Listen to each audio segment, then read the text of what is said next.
This is the M5 Macbook Pro that is discounted everywhere in late 2025. I bought this at the Apple Store, and I obtained a price match with a local brick and mortar store. In this way, I achieved a 10% discount. This MacBook is an impressively sturdy, powerful machine with an excellent touchpad and vivid screen. The chassis is rigid, high-quality aluminum, thus the hardware is as we have come to expect from Apple. Concerning that screen, while it is bright and colorful, I personally prefer the screens on older MacBooks that were made before Apple switched to mini LEDs. The reason is that the newer screens tend to flicker below 50% brightness at high amplitude.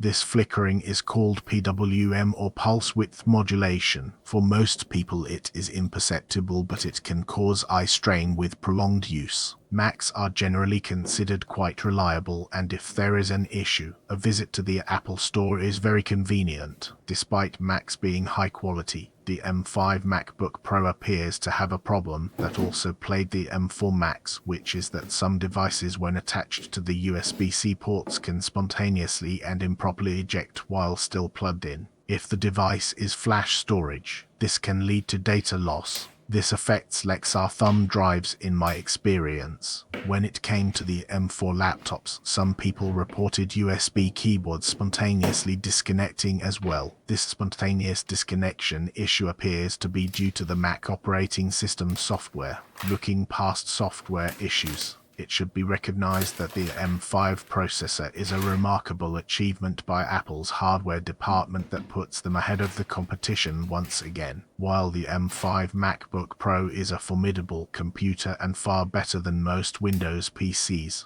I personally would prefer to wait for the M5 MacBook Airs, which will be cheaper and therefore more economical to configure with more RAM and larger SSDs. If you want to run an LLM or large language model locally, which some folks like to do, you will need at least 24 GB. Enjoy!